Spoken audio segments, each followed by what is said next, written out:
Buena tarde a todas y a todos. Les damos la bienvenida una vez más a este entrenamiento continuo México contra COVID.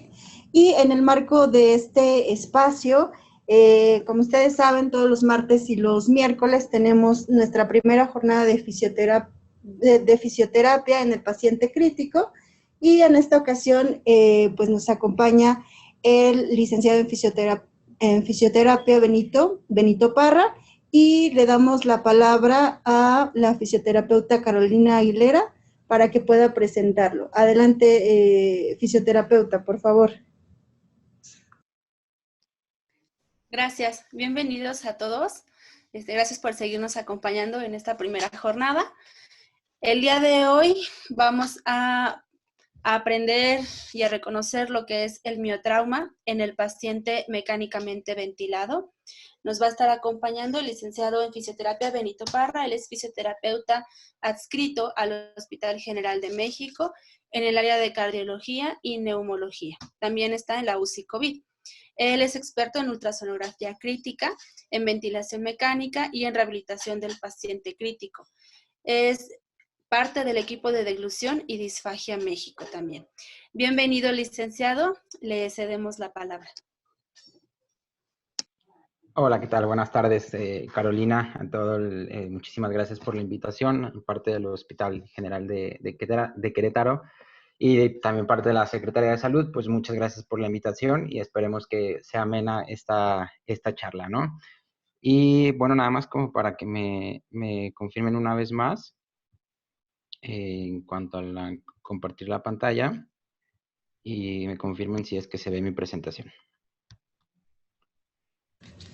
Sí, ya se ve. Perfecto, pues muchas gracias. Bueno, nuevamente los saludo a todos. Un gusto poder estar aquí compartiendo este tema relevante, un tema relevante y en teoría nuevo relacionado al paciente en estado crítico, ¿no? Afortunadamente cada vez el paciente que está en una terapia intensiva sale adelante gracias a toda la evidencia que se ha ido formando día con día y al trabajo continuo y al trabajo multidisciplinario que se genera dentro de cada área, ¿no? Pero entonces, cada vez que se solucionan nuevas enfermedades o que se implementan nuevas situaciones acorde a cada enfermedad, salen nuevas preguntas. Entonces, principalmente para poder identificar al miotrauma en el paciente mecánicamente ventilado, tenemos que saber y reconocer qué es lo que pudiera ocasionar esta entidad clínica o esta manifestación que puede ser sumamente dañina al paciente y que inclusive puede estar generando un aumento en la morbimortalidad en el paciente en estado crítico, ya sea por un aumento en días de estancia intrahospitalaria, por cuestiones de que no se pueda retirar la ventilación mecánica, entre otras situaciones que vamos a ir viendo más adelante, ¿no? Nuevamente, mi nombre es José Benito Parra Maldonado, soy licenciado en fisioterapia y bueno, tengo la fortuna de trabajar con un increíble equipo en el Hospital General de México, tanto interdisciplinario como multidisciplinario, y creo que hemos venido haciendo un trabajo increíble con los pacientes y que se ha notado o que lo hemos visto con los resultados de nuestros pacientes, ¿no? Cualquier pregunta, no sé cómo sea la dinámica, si hay preguntas al final de la presentación, pero cualquier pregunta que tengan, en cualquier momento me pueden interrumpir sin ningún inconveniente, ¿sale? Pues bueno, vamos a dar inicio. Y bueno, retomando lo que les comentaba, el contenido va a ser básicamente, si vamos a hablar del miotrauma en el paciente ventilado, tenemos que reconocer y saber los conceptos básicos de qué pudiera estar ocasionando esos efectos en nuestro paciente. Entonces, vamos a ver los conceptos básicos de la ventilación mecánica, la monitorización básica de la misma y cómo puede repercutir en el paciente mecánicamente ventilado una vez instalado, ¿no? Y esto lo puede ser en las principales asincronías en el paciente ventilador y cómo estas pueden repercutir en los outcomes de nuestro paciente, ¿no? Vamos a definir el concepto de miotrauma en la ventilación mecánica y subtipos que pueden coexistir, así como la evaluación del mismo miotrauma en el paciente mecánicamente ventilado. Si le pueden dar a la siguiente, por favor.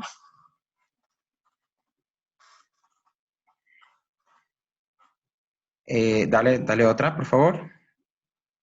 Y una más. Ahí, está perfecto. Entonces, como les comentaba, nosotros tenemos dos historias principalmente para hablar de la ventilación mecánica, y es justo cuando comenzó la parte de la poliomielitis que comenzaron a desarrollar industrialmente o de una manera significativa ventiladores mecánicos, pero estos trabajaban de una manera a presión negativa. Esto, a su vez, pues, si te pones a pensar, va relacionado con la presión o con la respiración fisiológica que nosotros tenemos, ¿no? Pero observaron que al paso del tiempo, que al final de cuentas esto no puede ser completamente funcional y que aparte necesitamos corroborar y valorar otros tipos de datos a la hora de que nosotros estamos ventilando a nuestros pacientes. Y a partir de ahí comenzaron a desarrollar la parte de la ventilación mecánica a presión positiva. Y esto consta en términos así no científicos, en términos burdos, por medio de un tubo orotraqueal o por medio de una cánula de traqueostomía o por medio de una interfaz, meterle presión a nuestro paciente, obviamente junto con aire médico, junto con oxígeno, para mejorar la parte de la insuficiencia respiratoria aguda. Y ahí justo en la parte media, superior e inferior podemos ver dos imágenes en el cual pues en ese momento el paciente se requiere ventilación mecánica, uno por medio de una intubación orotraqueal, otro por medio de una cánula de traqueostomía, y en la parte derecha y superior podemos observar por medio de una interfaz, esta es una interfaz facial, como el paciente está con una ventilación mecánica a presión positiva, pero por medio de una interfaz. Este se le conoce como ventilación mecánica no invasiva, ¿sale? Tenemos que reconocer, obviamente tenemos que conocer la historia para poder nosotros plantear nuestros objetivos a futuro, bueno, a presente y a futuro, ¿no? Acorde a lo que queremos, a la evolución de nuestro paciente. A la siguiente, por favor. Entonces, vamos a definir a la ventilación mecánica, por así decirlo, es una ayuda artificial a la respiración que introduce gas en la vía aérea del paciente por medio de un sistema mecánico externo. ¿A qué se refiere con esto? Nosotros tenemos, en una terapia intensiva, tenemos tomas de oxígeno, tomas de aire médico. Estos van a ir conectados a la parte posterior de nuestro respirador artificial o ventilador mecánico, como le quieran llamar, y nos va a ayudar a meter todo este acúmulo de gases medicinales a nuestro paciente.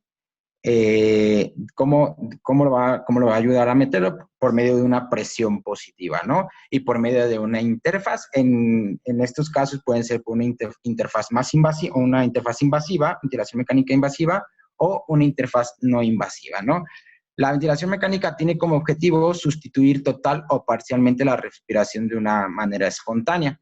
Para esto tenemos que decidir cuál es el momento oportuno para nosotros ventilar a nuestros pacientes. Y esto depende mucho de qué tipo de pacientes vamos a estar hablando, ¿no? Principalmente yo que tengo la oportunidad de trabajar en pacientes con COVID, ahí todavía, pues, se generan sí o no ciertas dudas o especulaciones en cuándo es el momento ideal para comenzar con una ventilación mecánica invasiva de forma protectora, ¿no? De una manera temprana y no tardar tanto para evitar peores outcomes en nuestros pacientes, ¿no? Pero, por ejemplo, en un paciente que tiene un traumatismo craneoencefálico con un Glasgow menor a 8, seguramente se va a beneficiar en ese momento de una ventilación mecánica por manera de protección, a lo mejor no pulmonar, pero sí por otras cuestiones que pudieran deteriorar aún más a nuestro paciente, ¿no?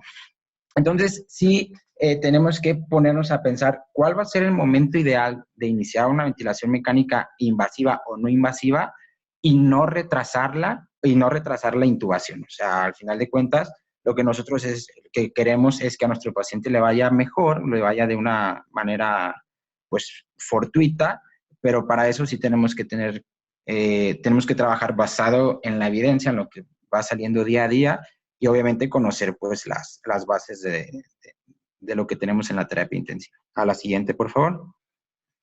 Pero ¿cómo es que funciona? Igual ya les di un adelanto. Ya aquí en la imagen derecha podemos ver al ventilador mecánico. No podemos observar la parte posterior, pero en la parte posterior regularmente es donde se conectan las tomas de oxígeno y las tomas de aire médico. eso a su vez, bueno, el aparato o el ventilador mecánico en el interior tiene una mecánica en la cual por medio de la fase inspiratoria lleva ese aire médico hacia la parte de nuestro paciente, o sea, la parte de los pulmones, ventila y a la hora de exhalarlo, pues se va por la rama exhalatoria, pasa por la válvula exhalatoria del ventilador mecánico y sale al aire ambiente, ¿no?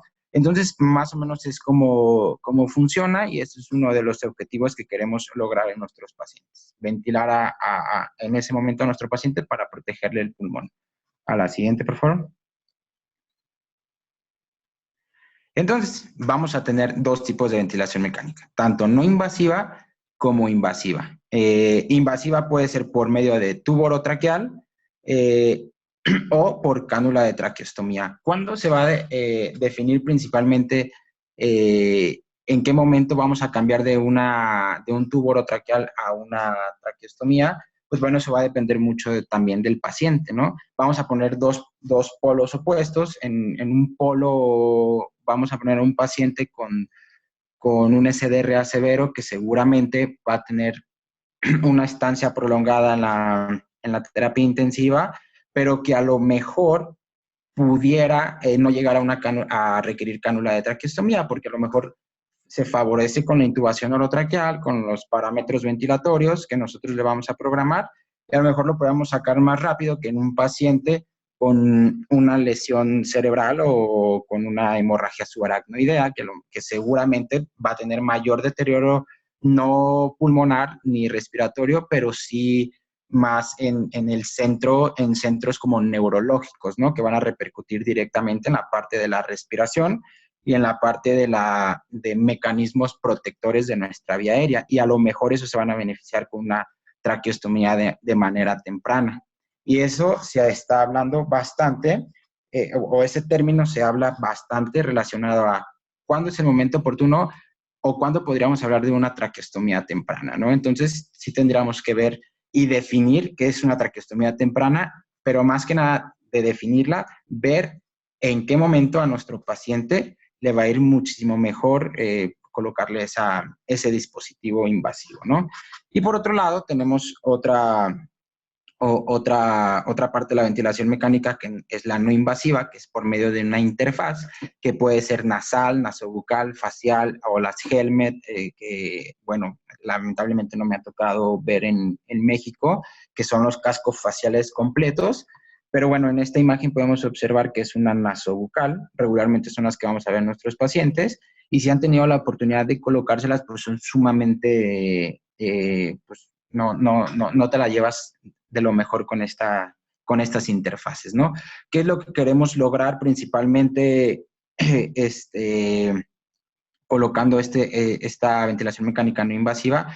Pues no retrasar, pero sí evitar la ventilación mecánica invasiva. Principalmente esto lo usamos en pacientes que llegan con COVID y con un deterioro respiratorio ya severo y que en algunas veces podemos, por así decirlo, salvar la parte de la ventilación, no intubarlo, ¿no? Y que se pueden beneficiar bastante con este tipo de dispositivo de no invasiva.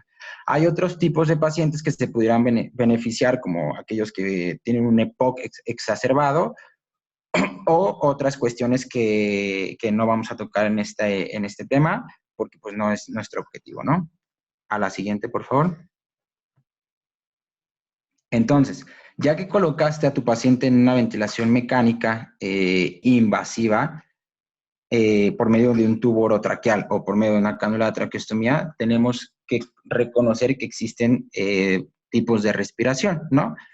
Y las vamos a denominar como respiración controlada, respiración asistida y respiración espontánea.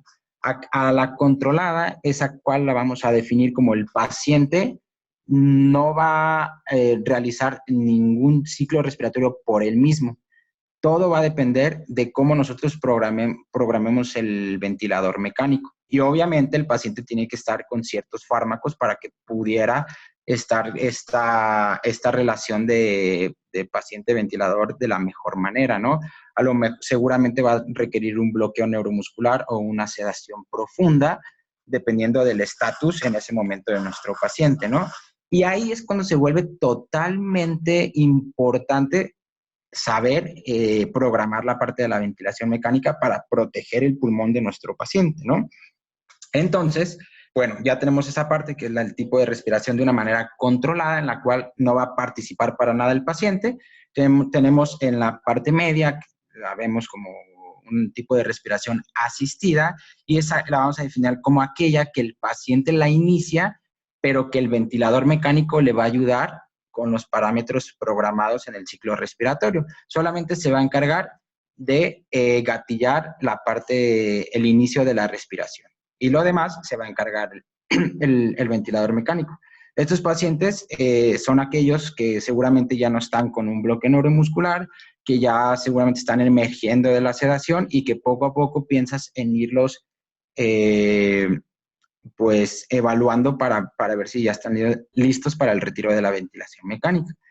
Y bueno, tenemos la otra que es el tipo de respiración de una manera espontánea y esto es tal cual el paciente que está con un tubo orotraqueal o con una ventilación mecánica no invasiva y que por ellos completamente llevan la parte de la respiración. Seguramente les va a ayudar ligeramente el ventilador mecánico con algo que se denomina como presión soporte, pero muchas veces es mínima la ayuda o si el paciente sí tiene una debilidad marcada, va a necesitar una presión soporte de nuestro ventilador mayor, ¿no? Pero sí es cierto que en este tipo de respiración el paciente controla su esfuerzo respiratorio, la profundidad de la respiración y en general todo el ciclo respiratorio, ¿va? Sí quiero que quede bien en claro como estas diferencias que pudieran coexistir en cada una. A la siguiente, por favor. Entonces, ya que reconocimos los tipos de respiración que puede haber en la ventilación mecánica per se tiene modos y los más comunes o los que tienen más evidencia científica en cuanto a la mortalidad en el paciente es la ventilación asistida controlada por volumen, por presión o una ventilación con soporte de presión. Recién acaba de salir un artículo en el cual menciona que el ventilar al paciente de una manera asistida controlada por volumen te facilita o sí disminuye la mortalidad, pero porque facilita el monitoreo constante del paciente y las presiones que están generando en el parénquima pulmonar, ¿no? Seguramente la ventilación con soporte de presión es tal cual un tipo de respiración de manera espontánea. El paciente va a estar en una respiración espontánea, pero sí con una cierta ayuda que es la presión soporte o la soporte de presión, que es como ese empuje que le va a dar el ventilador mecánico para llegar a un volumen tidal objetivo en ese momento, que a lo mejor sin ese soporte no llegaría, ¿no? Y la ventilación asistida controlada por presión, pues ahí mismo nos menciona asistida o controlada, dependiendo del estatus de nuestro paciente. Y también por volumen, asistida o controlada, dependiendo bastante del modo, del estatus de nuestro paciente, ¿no? A la siguiente, por favor. Ahora, pero estamos hablando bastante de gráficos, de la monitorización de la ventilación mecánica. Ahora, la pregunta sería, ¿cuáles gráficos tenemos que estar monitoreando?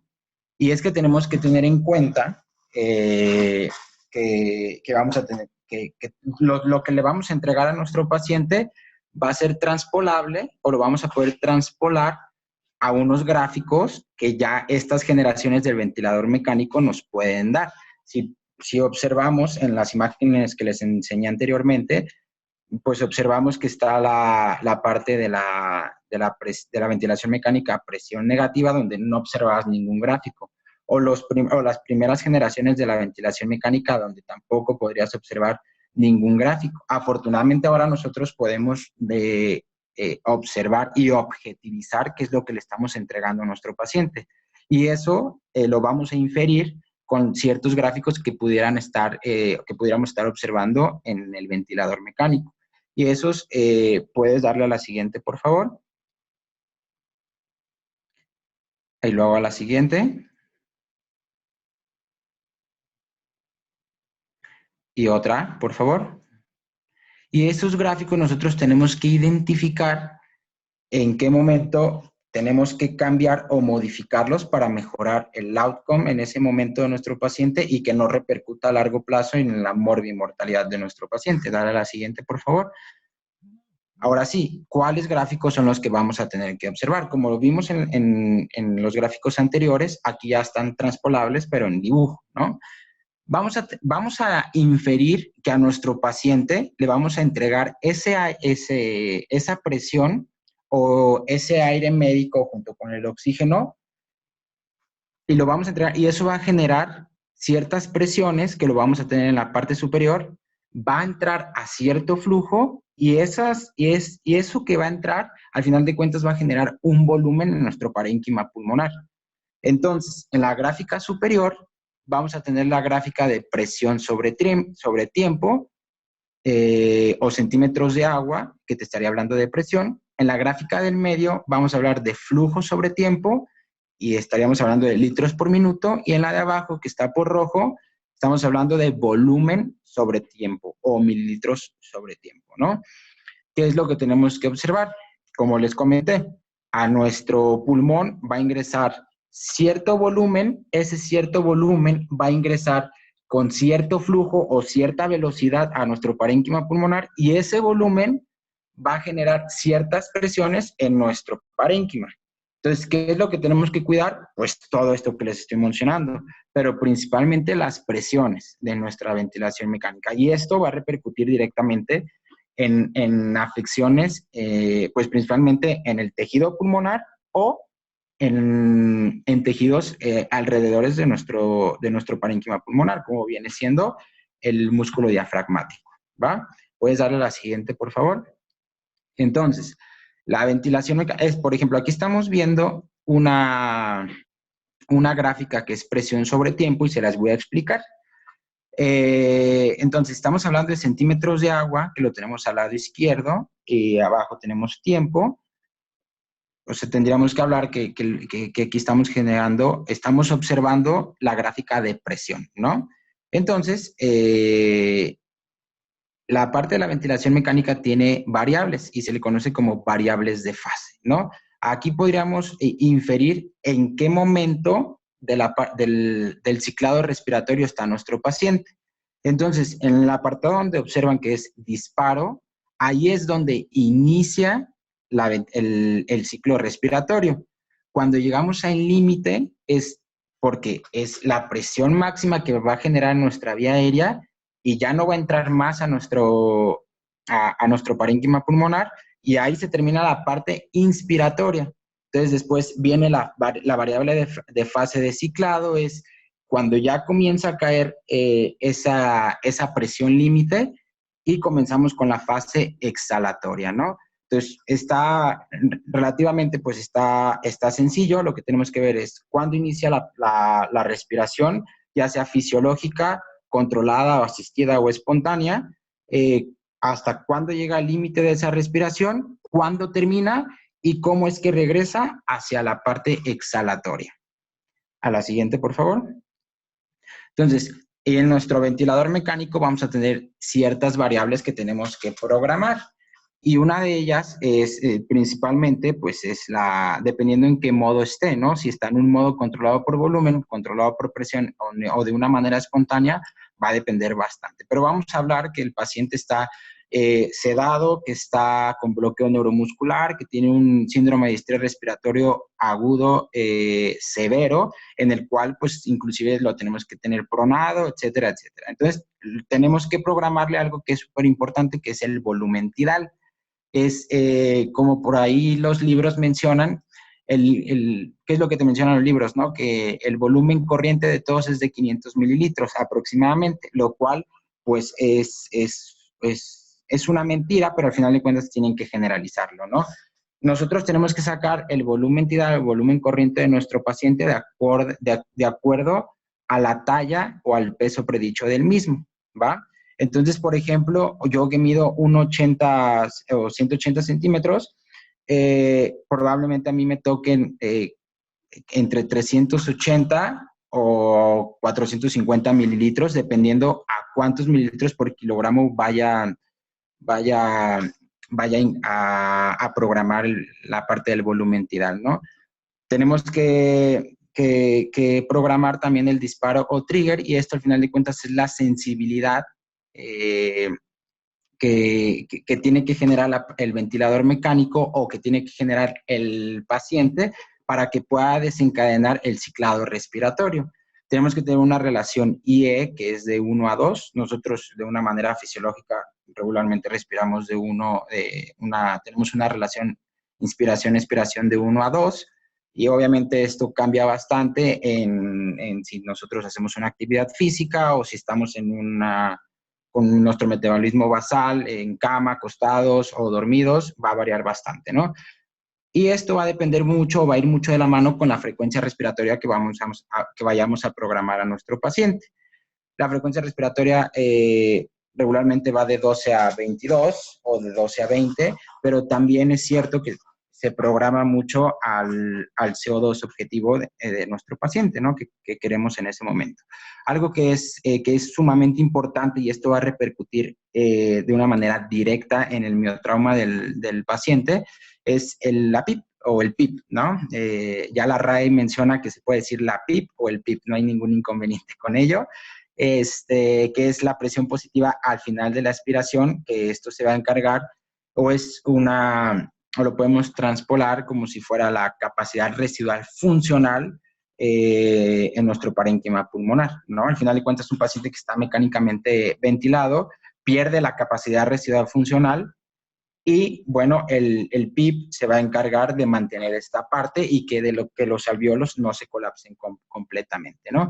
Y algo que se le conoce como presión soporte o presión inspiratoria, dependiendo del modo en el que estés observando, es esa ayudadita que le va a dar el ventilador mecánico para poder llegar a un volumen tidal objetivo, ¿no? Y el FiO2, pues, es la variable a programar, que va a ser la indispensable para tener una saturación objetiva entre 92 a 96. Inclusive en pacientes con un SDRA severo podemos llegar hasta 88 de saturación sin ningún inconveniente, ¿no? Con un FiO2 alto, no importa. A la siguiente, por favor. Perdón, ¿puedes dar atrás? Algo importante que no mencioné es que esto lo saqué del manual de ventilación mecánica para áreas críticas, que me gustó bastante, es que y pues menciona que los gráficos en el ventilador mecánico son consecuencia de nuestra programación. Entonces, eso va a repercutir. Nosotros, como programemos la parte de la ventilación mecánica, va a repercutir directamente en los outcomes de nuestro paciente, en cómo, obviamente, en la morbimortalidad a largo plazo en la terapia intensiva, y que obviamente de una manera, pues, burda o de una manera un poco grotesca, si ventilas mal al paciente, pues no vas a tener pulmón que recuperar y que seguramente, pues, el paciente no va a ser recuperable, ¿no? Entonces, sí tenemos que cuidar la parte de la ventilación mecánica y cómo es que vamos a cuidar a nuestro pulmón en ese momento. A la siguiente, por favor. Entonces, ¿qué tenemos que monitorizar en la ventilación mecánica? Y realmente, pues, son cuestiones bien, no sencillas, pero sí que día a día o prácticamente cada guardia tenemos que estar realizando. Y volvemos a la misma gráfica, que es una gráfica de presión sobre tiempo, en la que observamos en la parte de arriba, de negro. Como comenzamos, recuerden que tenemos variables de fase, que es la de disparo, la de límite ciclado y la de base, en la cual, pues, en la parte de variable de fase, vamos a tener en la variable de fase de límite, vamos a tener una presión, que es la presión pico, que es la presión máxima de la vía aérea.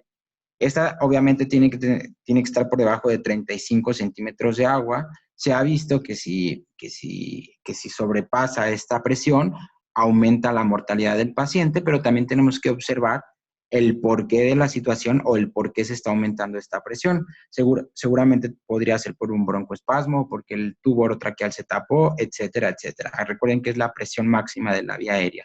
Después tenemos algo que me encanta, que la verdad que es una de los objetivos en el cual a la hora de realizar o de poner el ventilador mecánico a nuestro paciente tenemos que tener en cuenta, y es la presión meseta, que al final de cuentas esto te podría estar hablando de la distensibilidad del parénquima pulmonar, ¿no? Qué tan distensible está y de acuerdo a ello, o qué tan enfermo está el pulmón, ¿no? Y de acuerdo a ello puedes programar el PIP o puedes programar ciertas cuestiones, ¿no? Pero sí tiene que estar por debajo de 25 centímetros de agua. Por ahí algunos estudios mencionan que hasta 28 centímetros de agua pudiera estar programado y que no impacta tanto en la mortalidad del paciente, ¿no? Entonces, la diferencia entre la presión pico y la presión meseta se le conoce como la presión transaérea. Esta presión es un subrogado de las resistencias de las vías aéreas. Entonces, muchas veces la presión pico puede estar elevada, pero a costa de una presión meseta elevada y viceversa. Una presión pico puede estar elevada, pero a expensas de una transaérea elevada, ¿no? Entonces, digo, a veces sí se confunde mucho como estos términos, pero sí es importante reconocer estos tipos de presiones y qué es lo que tienes que estar checando continuamente en nuestro paciente para cuidar, nuevamente lo menciono, a nuestro pulmón en ese momento, ¿no? Puedes dar a la siguiente, y en la siguiente vamos a encontrar un video en el cual es como una monitorización rápida en nuestro paciente, y me gustaría que lo escuchen, por favor.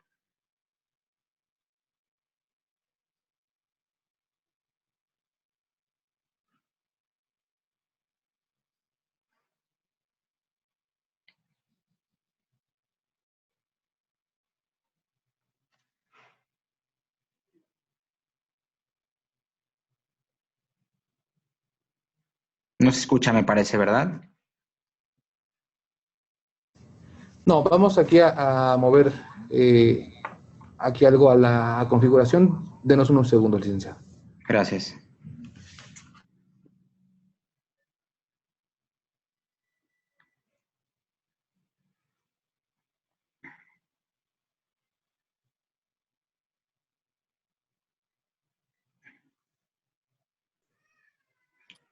Bueno, entonces en lo que van configurándolo, yo ahí les voy a explicar más o menos. En la parte superior vamos a tener la gráfica de presión sobre tiempo. En la parte del medio, la de litros sobre tiempo, que estaríamos hablando de flujo. Y en la parte de abajo es la gráfica de volumen, que es mililitros sobre tiempo. En las porciones de abajo podemos estar modificando, ya sea, podemos ver ahí el volumen corriente que le está ingresando a nuestro paciente. Lo que podemos observar aquí es que tiene una presión pico 32, está en metas de protección pulmonar, pero a la hora de hacer una pausa inspiratoria,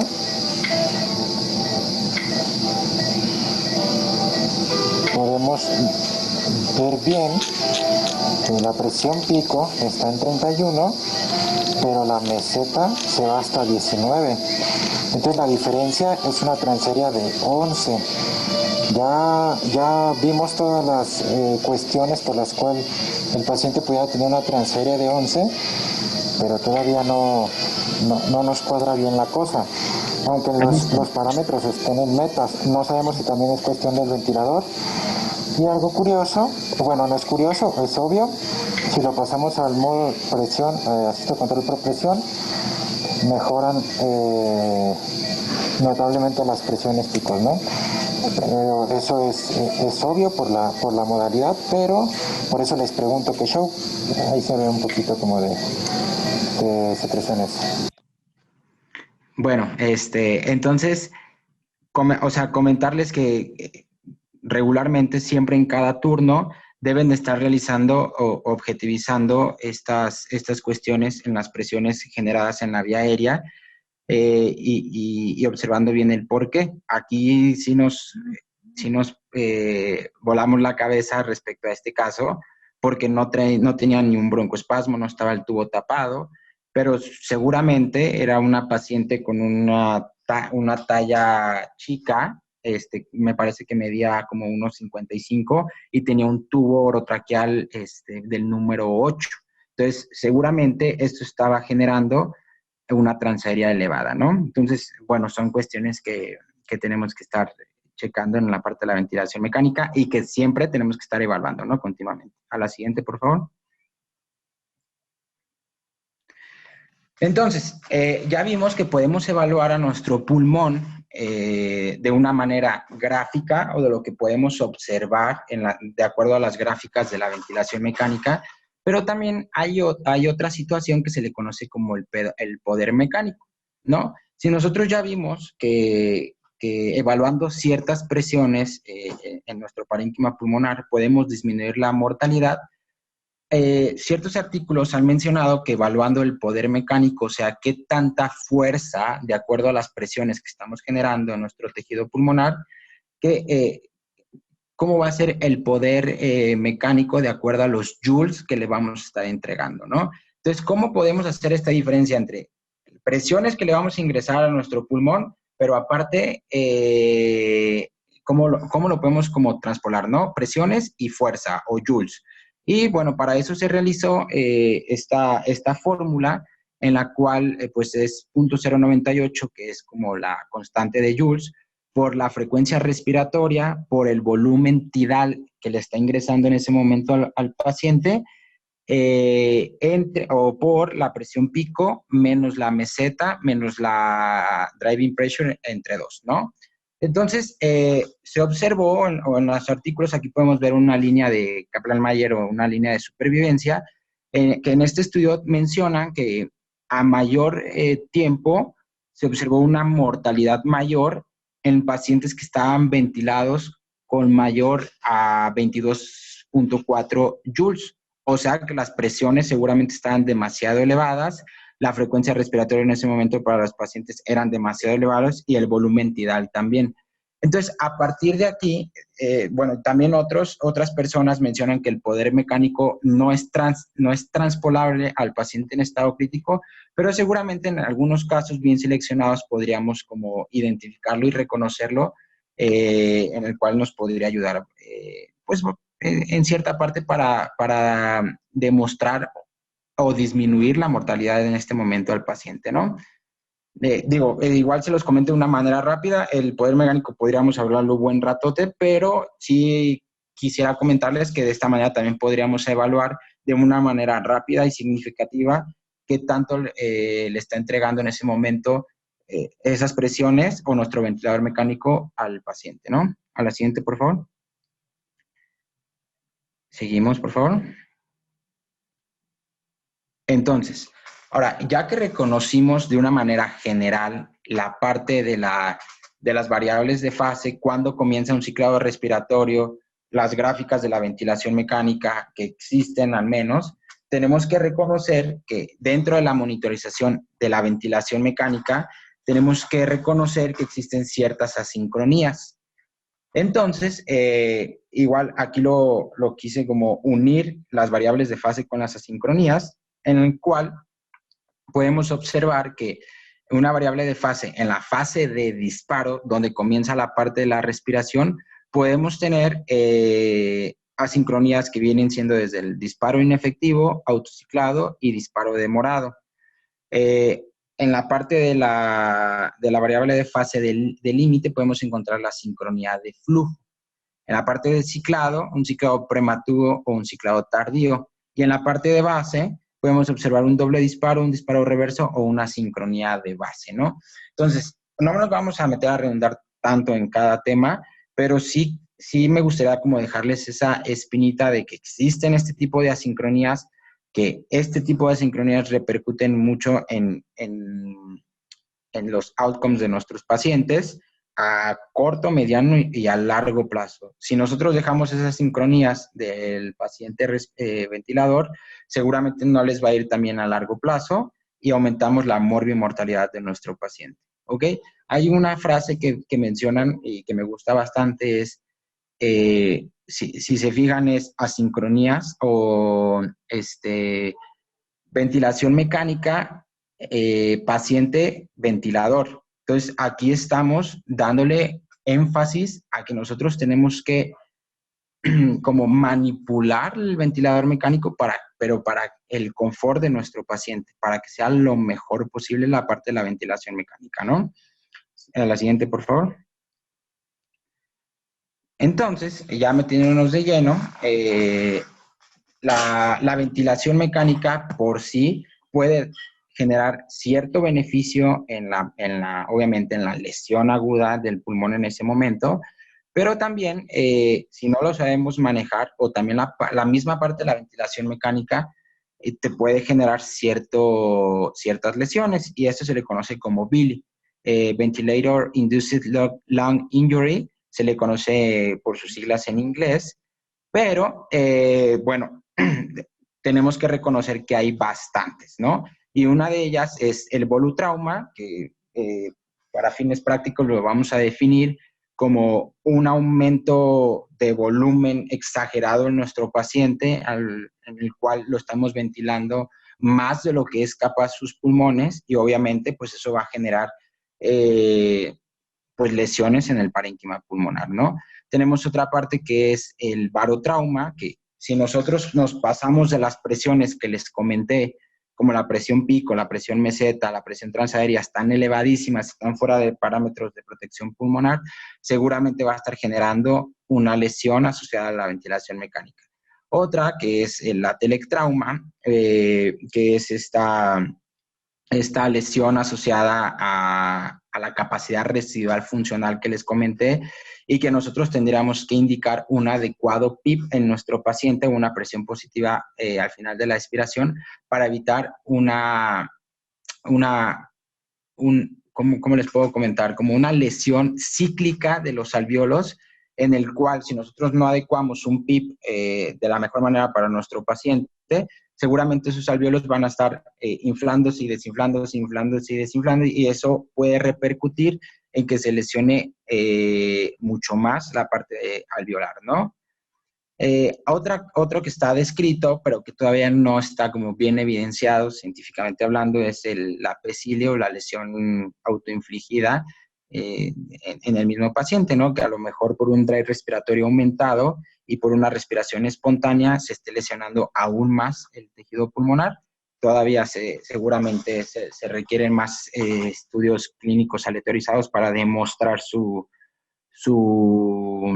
el que en verdad existe, pero bueno, seguramente por ahí va a salir algo.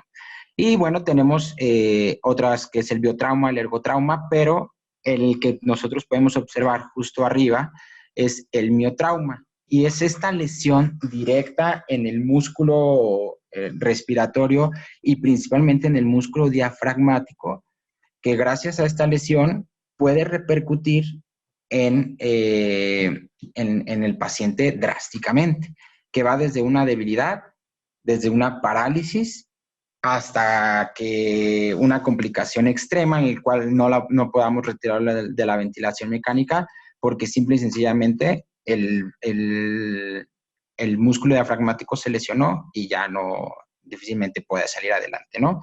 Si le puedes dar a la siguiente, por favor. Entonces, este artículo me gusta bastante porque es un cambio de paradigma completamente, que fue en el 2000, en el cual te mencionan, mencionan que es ventilar de 10 a 15 mililitros, o encontrar una diferencia en ventilar de 10 a 15 mililitros por kilogramo, a una ventilación protectora, se le conoce, que es a 6 o 10 mililitros por kilogramo, ¿no? Entonces encontraron estadísticamente significativo que proteger al pulmón con una ventilación protectora a 6 mililitros por kilogramo, o de 4 a 7 mililitros por kilogramo, va a beneficiar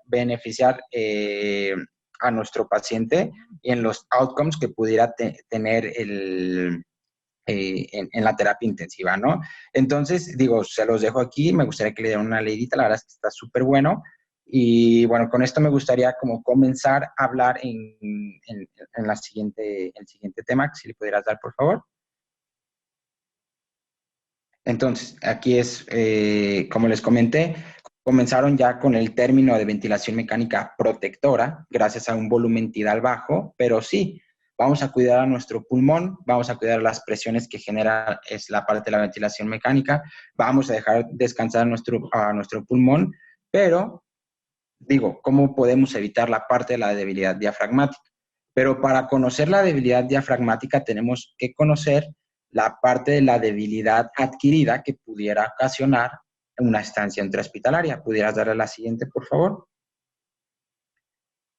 Entonces, hay algo que pudiera coexistir como la ventilación protectora, entonces podríamos tener algo que es la ventilación diafragmática protectora. Entonces, ¿en qué va a repercutir esto? Pues al final de cuentas es una balanza que tenemos que tener, en el cual tenemos que, obviamente, tener protocolos de weaning adecuados, y con esto va mucho de la mano con protocolos de sedación adecuados a nuestro paciente, sedar solamente cuando se requiera, una sedación profunda, o evitar relajantes solamente si es necesario para el paciente, una evaluación clínica constante, una evaluación funcional también, si se puede en ese momento a nuestro paciente, una rehabilitación precoz, el ABC bundle de la terapia intensiva, prevenir el delirio y un fast halt, ¿no? Que se le conoce también estas cuestiones en la parte de la terapia intensiva, ¿no?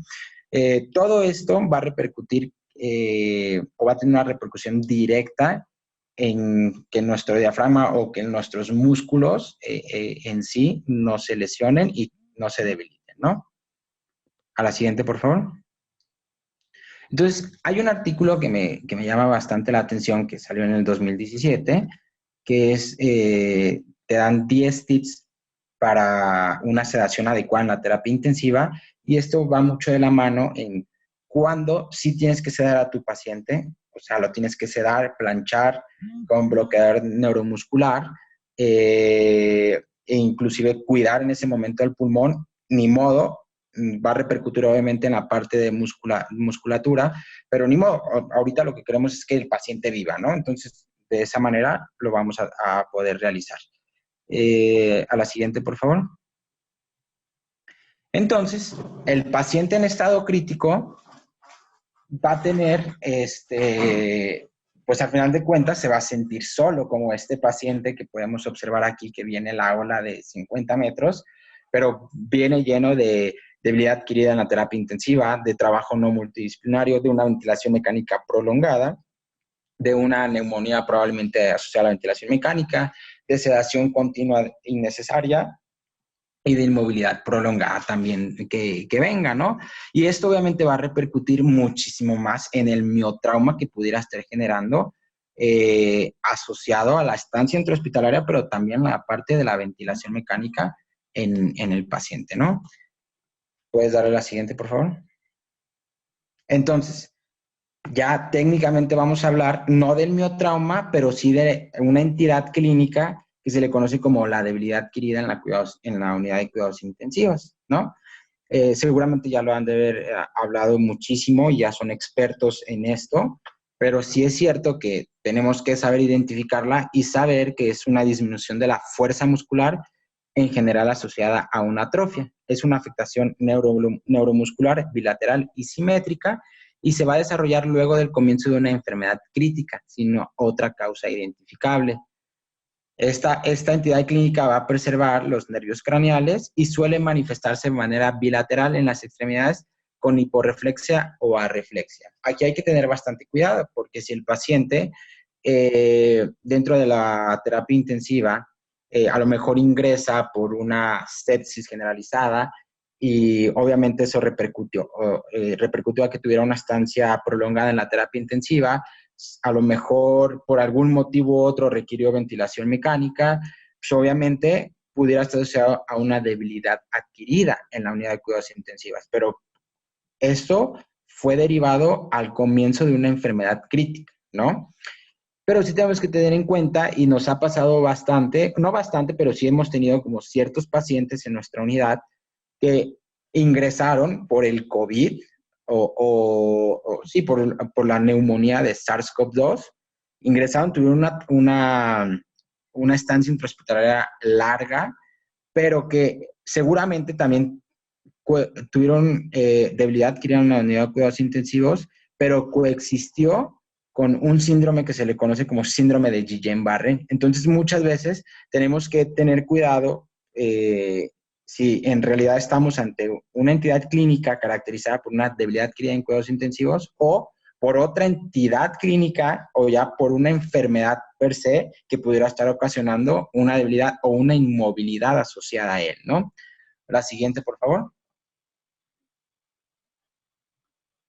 Entonces, la debilidad adquirida en los cuidados intensivos, o DAUSI, o IQAU, como se le conoce con sus siglas en inglés, tiene una etiología como una ventilación mecánica prolongada, una estancia en la UCI, una inmovilidad prolongada, utilización de bloqueantes neuromusculares o corticoterapia, hiperglicemias, shock, sepsis e insuficiencia renal. Y esto tiene que ver mucho con la fisiopatología que pudiera coexistir con cada situación en el paciente, ¿no?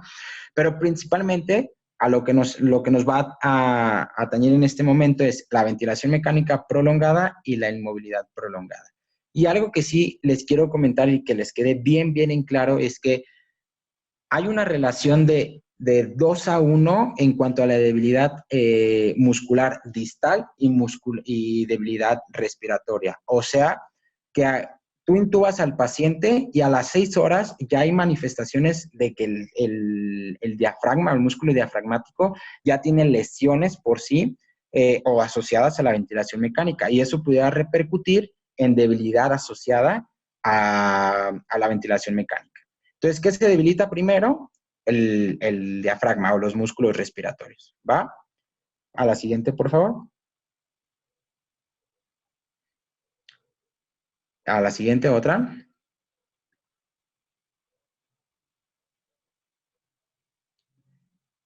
Ok. Y a la siguiente. Entonces, la debilidad adquirida en los cuidados intensivos, seguimos en la misma, se va a caracterizar por ciertas manifestaciones clínicas.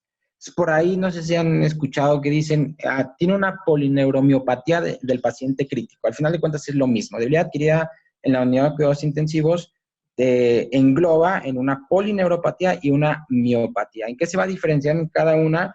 La polineuropatía tal cual ataca a los nervios o en la parte axonal y la miopatía en la parte muscular, ¿no? ¿Pudiera coexistir la polineuromiopatía? Obviamente sí. ¿Cómo lo pudiéramos diagnosticar? Dale a la siguiente, por favor. Lo podemos diagnosticar con escalas clínicas, principalmente que se le conoce como Medical Research Council, que al final de cuentas ves ciertos grupos musculares, como es una abducción del brazo, flexión del antebrazo, extensión de la muñeca, flexión de la pierna, extensión de la rodilla y dorsiflexión del pie, ¿no? Va a tener como, o lo puedes contabilizar del 0 al 5, 0 sin contracción muscular, 5 está súper fuerte el paciente, y a partir de ahí vas a hacer un porcentaje, si sale menos de 48, sumado todo, se le conoce como si tuviera debilidad adquirida en la unidad de cuidados intensivos. ¿Sale, vale? A la siguiente, por favor. Hay otra herramienta que podríamos utilizar, que es la dinamometría de mano, en la cual, tal cual, tú aprietas el dinamómetro por dos.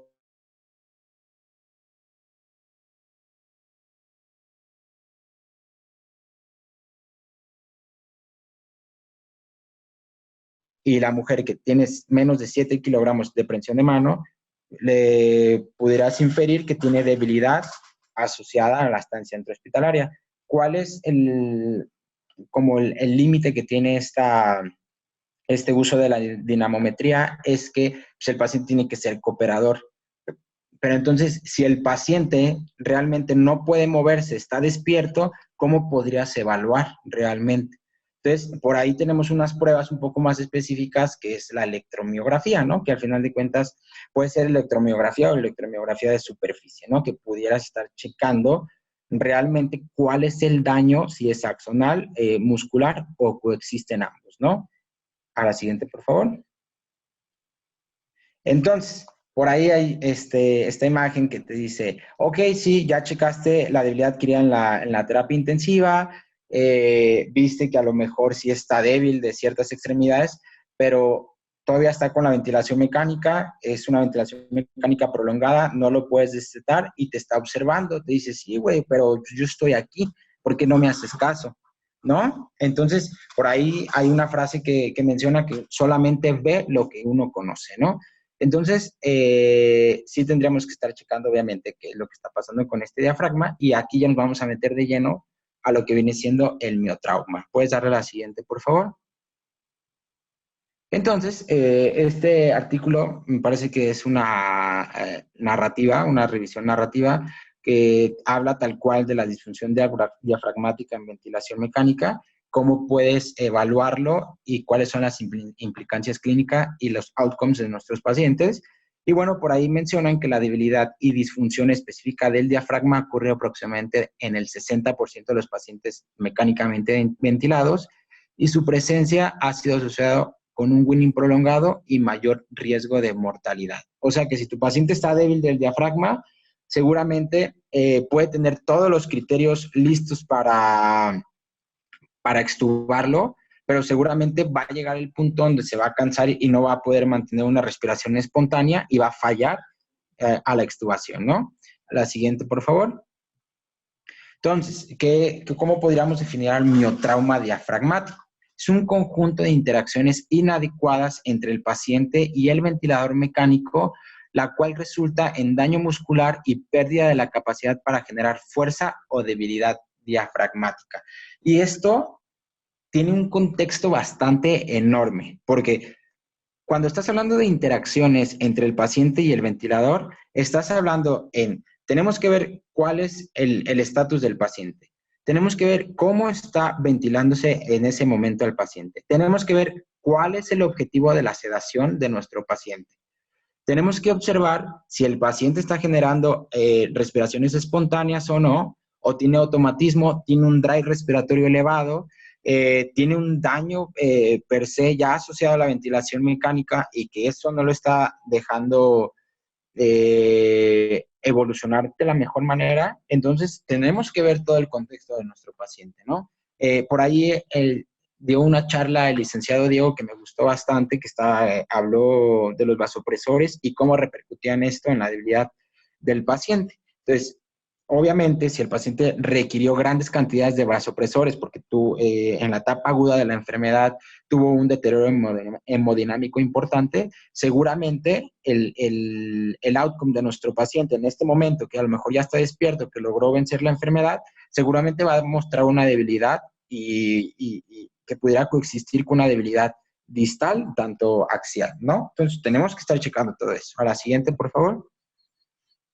Y bueno, dentro del miotrauma diafragmático vamos a tener 4 subdivisiones, en la cual la vamos a conocer como sobreasistencia ventilatoria, baja asistencia ventilatoria, miotrauma excéntrico y miotrauma expiratorio. Vamos a hablar de cada una a continuación, ¿sale? A la siguiente, por favor. Entonces, vamos a tener la parte de la sobreasistencia ventilatoria, que esta es una de las más comunes, aproximadamente, creo, si mal no recuerdo, entre el 60% del miotrauma diafragmático compete de esta.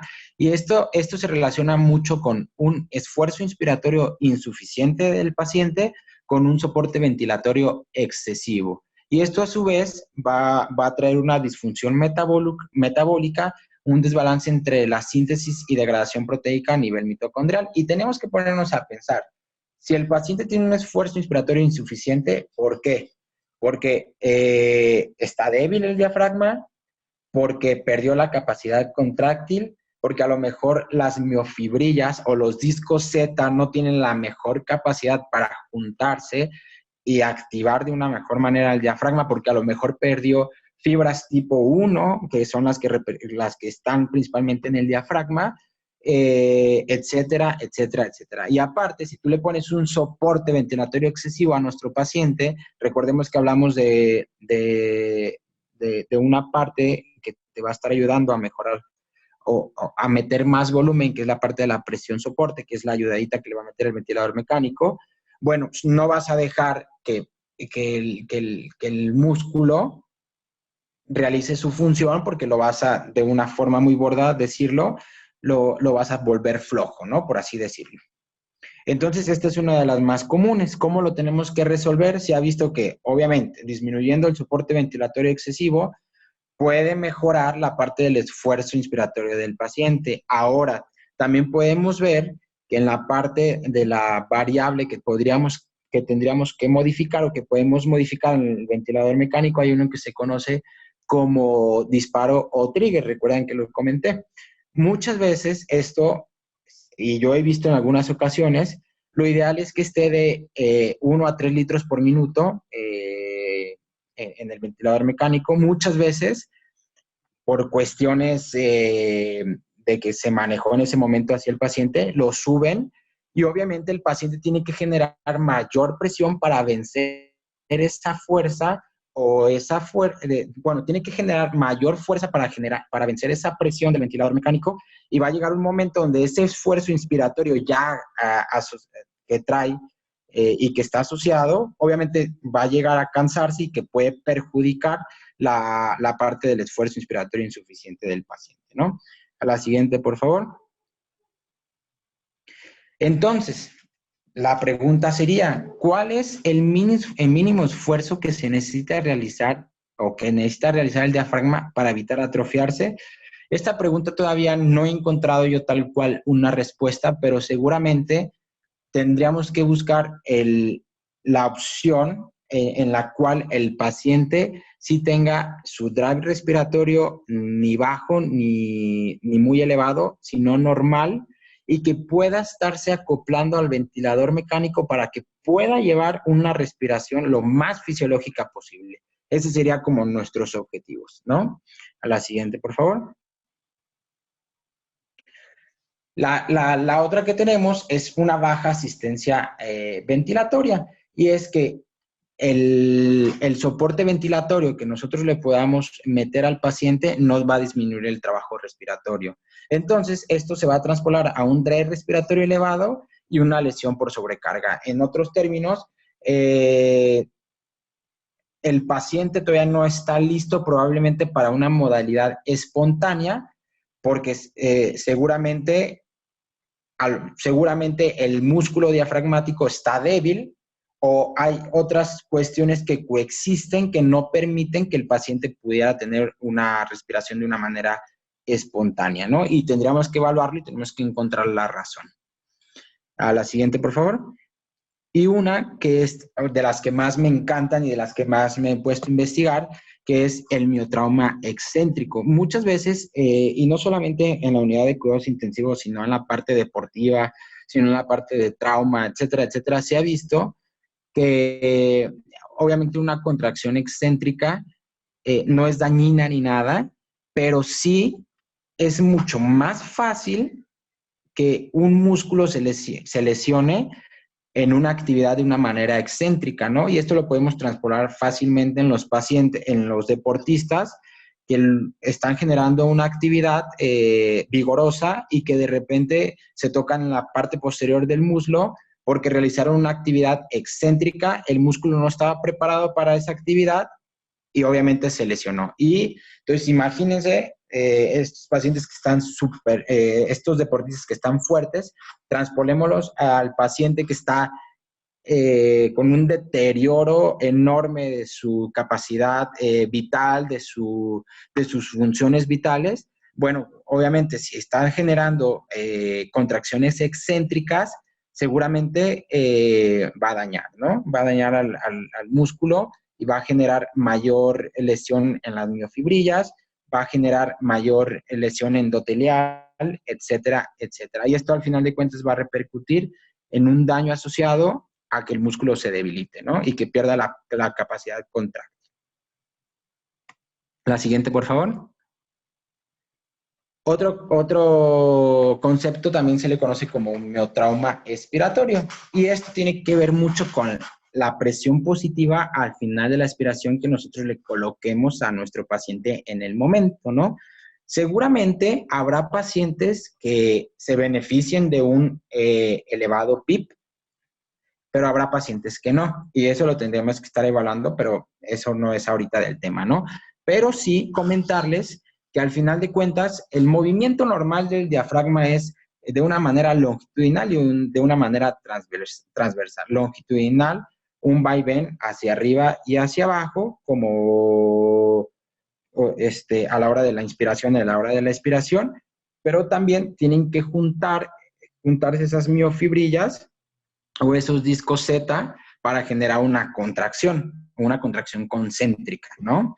Entonces, si nosotros instauramos o le metemos altos PIP a los pacientes, va a generar un aplanamiento del diafragma mayor y esto va a repercutir en la actividad a corto, mediano y largo plazo del diafragma, ¿no? Simple y sencillamente porque lo va a mantener aplanado en todo momento. Por ejemplo, en la imagen de la izquierda podemos observar una respiración fisiológica como la que nosotros tenemos al diafragma y obviamente en cada inspiración y en cada expiración se mueve sin ningún inconveniente. Pero si nosotros tenemos un uso elevado de PIP en el paciente, que a lo mejor en ese momento, vuelvo a repetir, si lo requiere, seguramente el músculo se va a ver aplanado, se va a mantener en esa posición, eso va a generar rigidez en ese músculo y que a la hora que seguramente nosotros le quitemos la presión positiva al final de la expiración, pues seguramente como estuvo bastante tiempo en esa posición, a la hora de que quiera volver a contraerse puede generar un miotrauma y esto se transforma en un miotrauma expiratorio asociado a la presión positiva al final de la expiración. Y por ahí, luego, los pacientes, por ejemplo, principalmente los pacientes obesos que requieren PIPs elevados, que van mejorando la parte respiratoria, etcétera, etcétera, ya piensan como irle modificando de modos ventilatorios a un modo espontáneo y por ahí me he escuchado decir o he escuchado que comentan, lo puse en ventilación espontánea, pero el paciente se desconchinfló, ¿no? En un comentario burdo, ¿no? Entonces, tendríamos que estar evaluando el por qué se desconchinfló y por qué no tolera la ventilación espontánea. Y a continuación lo vamos a observar. ¿Puedes darle la siguiente, por favor? Entonces, ¿cómo puedo evaluar el diafragma? Lo podemos evaluar de dos maneras. De fuerza, respecto a la fuerza y respecto a la actividad contráctil. Y esto, al final de cuentas, va a repercutir directamente en la función del diafragma. A la siguiente, por favor. Entonces, nosotros, en la parte fisiológica, una respiración fisiológica, vamos a tener presiones en el sistema respiratorio, pero también cuando el paciente está intubado de una ventilación mecánica invasiva, también. Y esas presiones en el sistema respiratorio no les vamos a meter tanto en tema, pero sí quiero que sepan que existen, que es una presión esofágica, que es una presión muscular, o PEMUS se le conoce también, que al final de cuentas es como una respiración global de toda la musculatura inspiratoria. Tenemos la presión transdiafragmática, que es esta relación entre la presión esofágica y la presión gástrica. Tenemos también que es la PIMAX o la NIF. La PIMAX, al final de cuentas, es la presión inspiratoria máxima, que seguramente eso lo vieron ayer en la parte del abordaje de la musculatura respiratoria, pero si no, yo les comento que es esa presión o esa fuerza máxima que va a generar el diafragma en una sola respiración, ¿no? Y eso se puede evaluar sin ningún inconveniente con el paciente mecánicamente ventilado. Vamos a tener una presión que es una presión de oclusión, que es la P01, y esto al final de cuentas es un subrogado, te está diciendo que qué tanto va a tardar el impulso nervioso desde los centros del nervio frénico hasta el diafragma para corroborar o para ver qué tanto está tardando pues el impulso nervioso, ¿no? Y a partir de ahí te puedes dar cuenta si el paciente está sobreasistido o no tiene nada de asistencia, ¿no? Entonces ahí puedes estar observando la parte del miotrauma diafragmático. Y también tenemos otra que es la POC, que es una presión, una pausa expiratoria, que también podríamos estar checando presiones en el sistema respiratorio y cómo se correlacionan con el diafragma, ¿no? En la tabla que podemos observar a la derecha, que es la tabla 3, por ahí mencionan, son las metas que tendríamos que estar llevando a nuestro paciente para que tenga una protección diafragmática durante la ventilación mecánica, ¿no? Entonces ahí te habla de la PEMUS y las presiones que recién platiqué con ustedes. A la siguiente, por favor. También tenemos otra manera de evaluar el diafragma, y si no lo vieron, igual se los comento, que es mediante la excursión diafragmática y mediante el engrosamiento diafragmático. Me parece que los dos a la izquierda, si me pudieras apoyar para reproducirlos, no tienen audio, no te preocupes. Y yo los voy a ir explicando. Entonces, ahí lo que tenemos que hacer es una ventana hepática. Lo que estamos viendo en la parte superior es el hígado, y en la parte superior, que se ve más blanquito, que se le conoce como hiperecoico, es el diafragma, ¿no? De una ventana hepática. Ahí lo que estamos observando es cómo sube, baja el diafragma en un modo bidimensional, pero también en un modo M, un modo de movimiento. Si pudieras poner el segundo, por favor, que creo que se va a ver mucho mejor. Sí, se ve mucho mejor. Entonces podemos observar cómo sube y baja, y en un modo M, que es en la parte de abajo, podemos observar cómo en una forma sinusoidal el diafragma tiene una excursión, ¿no? Y ahí puedes observar qué tanta movilidad tiene. Lo ideal es que se mueva, para pensar en retirar el ventilador mecánico, que se mueva más de 1.8 centímetros, o milímetros, perdón, ¿no? O 18 milímetros, 1.8 centímetros, perdón. Bueno, eso sería la parte de la ecografía diafragmática, en parte de la excursión diafragmática, y en la parte de la derecha, ese no es video, es una imagen. Podemos observar cómo en una ventana, esto de la parte izquierda se ve con un ultrasonido convexo, esto de la parte derecha se ve con un ultrasonido lineal, ¿no? Que al final de cuentas un ultrasonido convexo te permite mayor penetración, y un ultrasonido lineal te permite mayor visibilidad, pero es de estructuras un poco más cercanas. Entonces, lo que podemos observar, ahí justo donde dice el diafragma, a la derecha tenemos una costilla, en la parte superior en la parte superior y a la izquierda tenemos que son los músculos intercostales, y en la parte un poco más a la izquierda, que se ve más negrito, tenemos la otra costilla, ¿no? Entonces ahí, a partir, tú pones el transductor lineal en una línea axilar media, entre T8 a T12, y tú tienes que buscar dónde te va a aparecer el diafragma.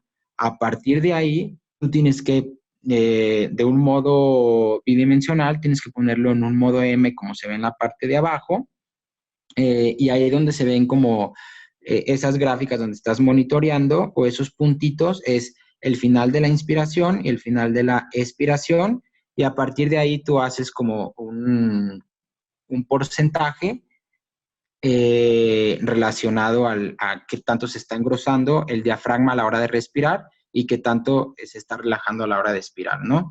Y eso lo puedes traspolar hacia el paciente está fuerte del diafragma y qué es lo que necesita en ese momento, ¿no?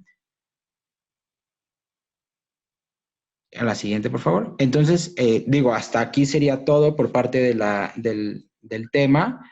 Disculpen si en algún momento me brinqué algunas cositas, pero creo que me llegué como a destantear un poco de que se me estuviera saliendo continuamente la presentación, pero bueno, traté de hacerlo lo mejor posible, ¿no? Entonces, como conclusión personal, cuiden las presiones de sus pacientes ventilados, pero no olviden que toda acción hay una reacción. Y esto es súper transpolable al paciente mecánicamente ventilado, y muchas veces me ha tocado escuchar, sí, tenemos que cuidar el CO2 del paciente, pero eso va a repercutir en que vamos a salirnos de las metas de protección pulmonar. Pero recuerden que si no tenemos un pulmón que ventilar, difícilmente vamos a lograr los objetivos que queramos, ¿no? Entonces, no es solamente sacar al paciente de la guardia, sino es sacar al paciente de la terapia intensiva en las mejores condiciones posibles. Y para ello tenemos que reconocer el estatus de nuestro paciente y el por qué pudiera estar deteriorándose, ¿no?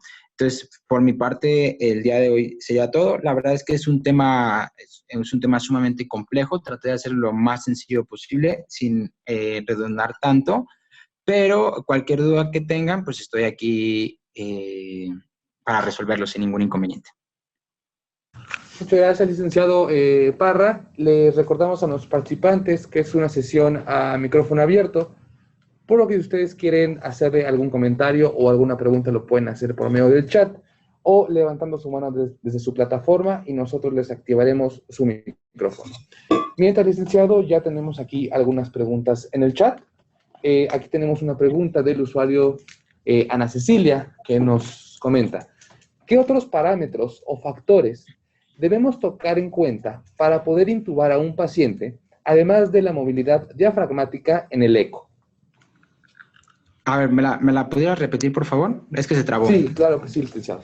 ¿Qué otros parámetros o factores debemos de tomar en cuenta para poder intubar a un paciente, además de la movilidad diafragmática en el eco?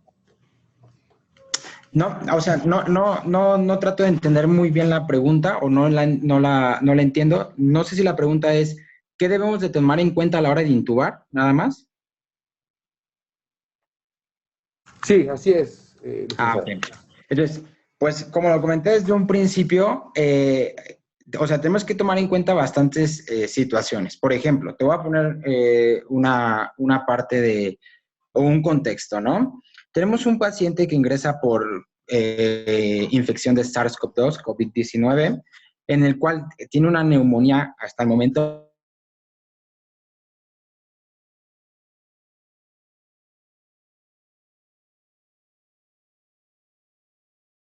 nasales de alto flujo con un FIO2 al 100% y con un flujo al 50%, pero observamos que tiene una frecuencia respiratoria de 15, o sea, se ve bastante tranquilo, que lo tenemos en prono vigil, estamos cuidando, obviamente está en límites de si lo intubamos o no, pero con el paso de las horas, como te comento, comienzan a disminuir los porcentajes de requerimiento de oxígeno.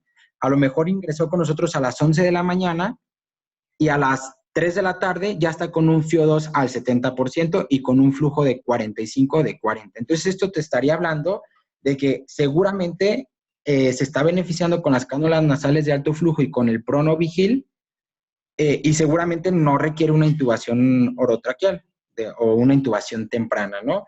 Pero, por ejemplo, te voy a poner otro extremo. Un paciente que ingresa también con COVID y que le ponemos ventilación mecánica no invasiva con todos los parámetros hasta el cielo, o sea, con FIO2 al 100, con presión soporte, a lo mejor no tan alta porque seguramente su drive respiratorio va a estar elevado, pero sí con un FIO2 al 100 y con una frecuencia respiratoria de 30, con una frecuencia cardíaca de 120 y todo lo que te pudiera conllevar clínicamente del que el paciente no se está beneficiando de ese tipo de oxigenoterapia. Intentamos a pasar unas cánulas nasales de alto flujo, no se beneficia tampoco, inclusive empeora. Entonces, ahí ya tendrías que pensar, ¿sabes qué? Este paciente tenemos que checar la parte sí hemodinámica, la parte de gases arteriales, pero principalmente la clínica nos está diciendo que el paciente está pidiendo a gritos que lo intubes y que le cuides el pulmón en ese momento, porque seguramente es por un SDRA grave o severo, ¿no? Otra cuestión que también es en pacientes a lo mejor que llegan con un EBC, con un evento cerebrovascular, a lo mejor de la cerebral media o de la comunicante anterior, de la que tú quieras, ¿no?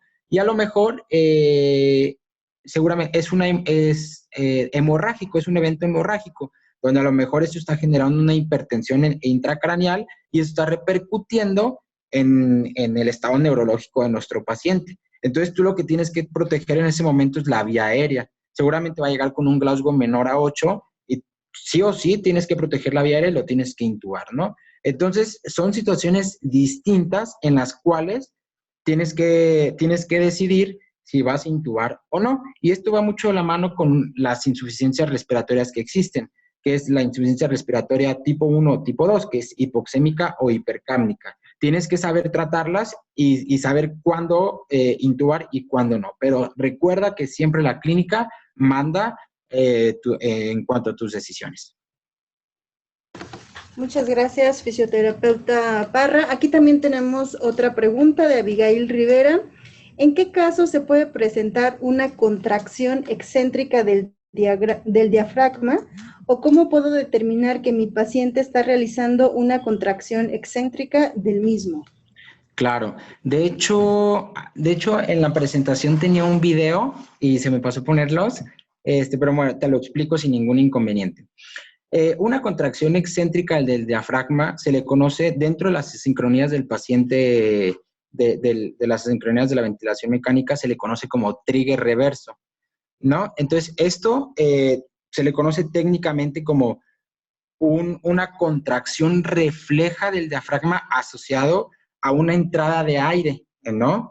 Entonces, ¿cómo lo puedes reconocer en el ventilador mecánico? Por medio de las gráficas. En las gráficas de presión, flujo y volumen te van a aparecer en la fase de disparo que el ventilador mecánico comienza la parte de la respiración sin ningún inconveniente, cae en la variable de fase de límite, cae a la de ciclado para comenzar otra respiración que va a ser mandatoria por el ventilador, pero en ese momento cuando cae, en la fase exhalatoria, porque cuando se está contrayendo excéntricamente el diafragma, en una fase exhalatoria, que al final de cuentas es pasiva, pero es cuando regresa, ¿no? Entonces, al momento de caer en una fase exhalatoria, en un ciclado de ventilación mecánica, ahí es cuando se desencadena otro ciclo respiratorio, pero es asociado a una contracción refleja del diafragma.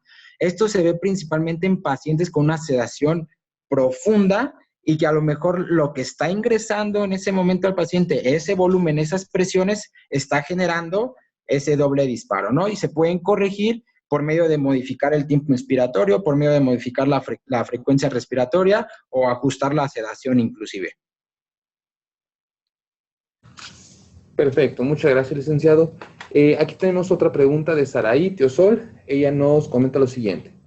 Con respecto a la debilidad muscular en paciente con ventilación mecánica, ¿esta debilidad se presenta solo a nivel del diafragma o también en los músculos deglutorios, licenciado? Esa es una excelente pregunta, porque al final de cuentas, tú ponte a pensar, lo que no se mueve seguramente se va a atrofiar. Entonces, los músculos deglutorios, ¿qué es lo que sucede? El paciente está con un tubo en la garganta, ¿no? Ese tubo llega hasta la parte de la tráquea, pasando por la glotis o por la epiglotis, por la parte faríngea o por la musculatura faríngea, y obviamente esto va a causar rigidez, va a causar debilidad y va a causar, porque no se movió bastante tiempo, va a causar debilidad. Entonces, seguramente vas a encontrar debilidad asociada en músculos deglutorios y que esto puede coexistir al momento de extubar al paciente y que tenga disfagia asociada a la ventilación mecánica. Y eso tienes que tener mucho cuidado porque al final de cuentas esta entidad clínica no es una enfermedad. Tener disfagia no es una enfermedad, pero sí debes de tener en cuenta que si no valoras la parte de la deglución en el paciente post-extubado, puede tener broncoaspiraciones silentes y puede repercutir en la mortalidad de tu paciente. Pero sí es una excelente pregunta, porque es muy subdiagnosticada la disfagia post-extubación. Muchas gracias, licenciado. Aquí también tenemos otra pregunta del usuario Yoshi. Él nos comenta, por medio de las gráficas de la ventilación mecánica, ¿cómo me puedo dar cuenta que el paciente tiene un daño diafragmático, licenciado? Ok, también es una excelente pregunta.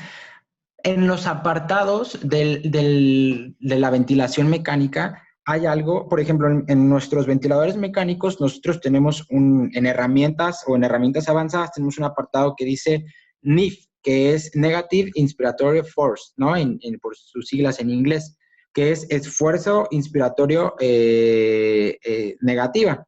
Al final de cuentas, recuerda, el ventilador mecánico te va a mandar el oxígeno junto con el aire médico a una presión, pero es una presión positiva. Nosotros, ¿cómo respiramos? Por medio de una presión negativa, ¿no? Por medio de en la atmósfera jalamos el aire, nosotros respiramos y se genera una presión negativa, ¿no? Entonces, el paciente debe de estar en una ventilación espontánea para que pudieras valorar la parte de la musculatura diafragmática. Entonces, lo que tú haces es, si tú no tienes esta herramienta en el ventilador mecánica, tú haces una pausa expiratoria, le pides que respire con toda su fuerza. Él, obviamente, en la gráfica de presión sobre tiempo, se va a ver cómo va a gatillar el paciente cuando comiencen las variables de fase, en la fase de disparo, va a gatillar y que inclusive va a bajar muchísimo más de lo que estás acostumbrado. ¿Por qué? Porque está haciendo una Pimax, como se le conoce, o NIF, ¿no? Entonces, lo pudieras hacer de esta manera si es que no tienen la herramienta para evaluar la parte de la Pimax, sin ningún inconveniente. Perfecto, licenciado, muchas gracias. Por el momento ya no hay más preguntas. Bueno, aquí tenemos una de Estela Torres, que dice que si todos los parámetros se pueden modificar si la cánula no está colocada adecuadamente. ¿Cómo? No entendí bien la pregunta. Sí, así nos pone aquí en el chat Estela Torres. No sé si en lo que leemos otra pregunta nos pueda pues extender un poquito más su pregunta. Estela, por favor. En lo que pone la pregunta Estela, no sé si quiera comentarnos algo, licenciado, algo que no le hayamos preguntado, algo que considere muy importante para que se queden nuestros participantes en este día. Por favor, licenciado. Bueno, creo que una de las cosas a mí que más me han impactado dentro de, o que he tenido la posibilidad de estar dentro del paciente en estado crítico, es que no tengan miedo a la hora de movilizar al paciente. O sea, no pasa absolutamente nada. Obviamente siempre teniendo razón y motivo del por qué lo vas a mover y que cumpla con los parámetros de seguridad para realizarlo.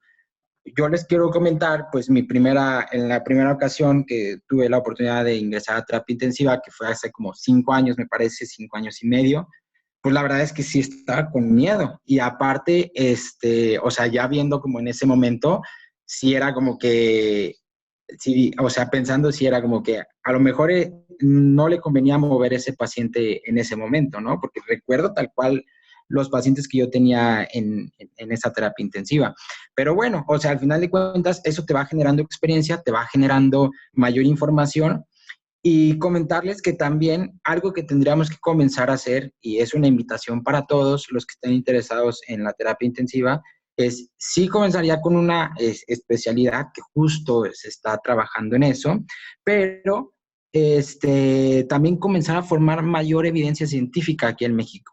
Y que al final de cuentas eso va a mejorar la calidad y la calidez de nuestro servicio y obviamente va a hablar muchísimo mejor de México y de los fisioterapeutas a nivel internacional, ¿no? Eso sería como mi opinión.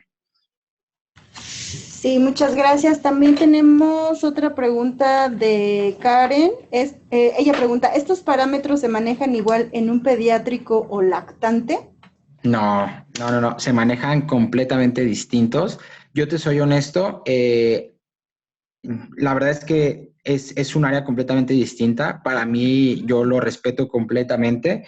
No es completamente de mi agrado y por ende no me he metido tanto a ahondar en el tema, pero sí sería importantísimo que los fisioterapeutas ingresaran a terapia intensiva y que ayudaran en la parte del weaning o en la parte de la ventilación mecánica en los pacientes pediátricos, pero sí comentarles que cambian considerablemente pues, los parámetros. Sí, muchas gracias. Fisioterapeuta Carolina Aguilera, quisiera retroalimentar o comentar para cerrar la sesión.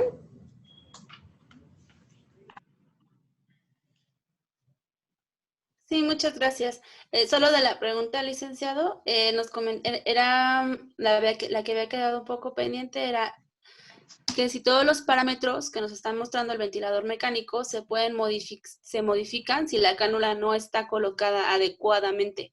O sea, si uno no se percata que solo está ventilando un lóbulo, por ejemplo. Sí pudieras observar, porque seguramente las presiones picos o las presiones que van a generar el ventilador mecánico se pueden ver modificadas y obviamente Y obviamente eso puede, o sea, si tú estás ventilando solamente a un pulmón, el otro pulmón se queda sin ventilar y eso puede generar un neumotórax. Y a su vez, eso puede generar un deterioro hemodinámico que repercuta en que el paciente se muera en...